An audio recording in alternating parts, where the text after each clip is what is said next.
آپ نے کہا کہ اسرائیل ایک نظریاتی ریاست ہے، یہودیوں کی نظریاتی ریاست ہے، جو یہ کہتے ہیں کہ ہمیں تو اللہ نے یہ زمین دی ہے، یہ فلسطینی ادھر کے نہیں ہیں، ہم ادھر کے اصل باسی ہیں، یہودی فلسطین کے اصل باسی ہیں۔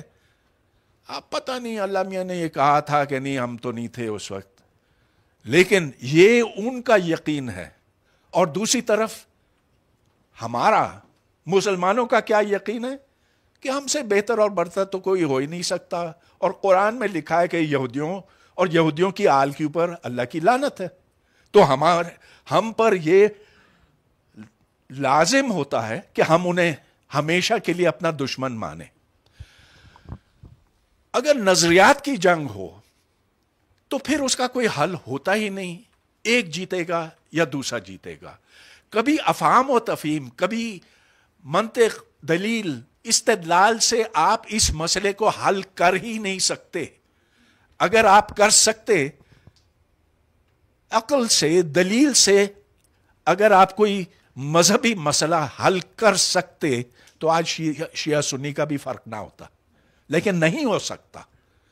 اور یہی بات صادق آتی ہے اسرائیل اور ایران کے اوپر۔ تو اب یہ دو جنونی طاقتیں ہیں جو کہتے ہیں کہ ہم ایک دوسرے کو ختم کر کے مار ڈالیں گے۔ اسرائیل ایران سے کیوں ڈرتا؟ سعودی عرب سے کیوں نہیں ڈرتا جو اس سے بہت بڑا ہے، بہت زیادہ مالدار ہے؟ اس لیے کہ ایران کی تاریخ کے سبب ان کے پاس بڑے اعلیٰ سائنسدان ہیں، انجینئر ہیں، سوچنے سمجھنے والے لوگ ہیں۔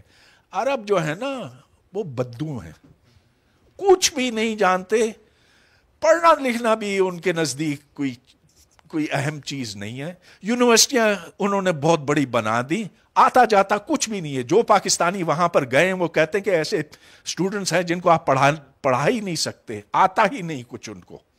ہاں وہ آیتیں سنا دیں گے لیکن علاوہ اس کے اور کچھ نہیں آتا۔ اس کے برعکس ایران، اب میں ایران گیا تھا 20 سال پہلے، وقت ہو گیا اس میں مانا، لیکن جس کانفرنس میں گیا تھا میتھمیٹیکل فزکس، اور جو میں نے وہاں پر ان کا معیار دیکھا، ارے پاکستان تو کچھ بھی نہیں ہے، یہ تو انڈیا کا مقابلہ کرتے ہیں۔ ان کے جو انجینئر سائنٹسٹ ہیں وہ دنیا کے پائے کے ہیں، چلیے ناٹ دا ویری ٹاپ لیکن very very good, much better than Pakistan. اور ادھر اگرچہ ملا تو ملا ہی ہوتا، لیکن ان کے ملاؤں میں کچھ تھوڑی سی سینس ہے، عقل ہے۔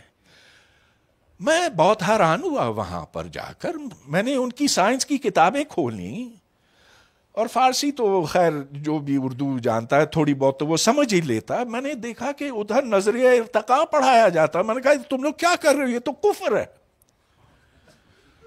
وہ کہتے ہیں کہ نہ ایسی کوئی بات نہیں، امام خمینی نے ہم سے کہا کہ نظریہ ارتقاء سائنس ہے، سائنس کو سائنس اور دین کو دین رکھو، کہ اسلامی ریاضی جیسی کوئی چیز نہیں ہوتی، تو کرو سائنس اور صحیح سائنس کرو۔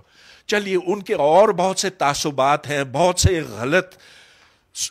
غلط سوچ ہے، لیکن کم از کم اس حد تک وہ ایک ایسی طاقت بن سکے جس سے اسرائیل ڈرتا تھا اور اب بھی کسی حد تک ڈر رہا ہے۔ لیکن یہ جو باقی بیچارے عرب ہیں، جتنا بھی پیسہ ان کے پاس ہو یہ زیرو ہیں۔ پتہ نہیں ایم بی ایس ان کو کچھ سدھار سکے گا کہ نہیں، لیکن پتہ نہیں، it's a long quest. Iran کو البتہ انہوں نے اگر اب یہ ختم کر دیا تو اسرائیل کی مخالفت کرنے والا مشرق وسطیٰ میں کوئی اور طاقت باقی نہیں رہے گی۔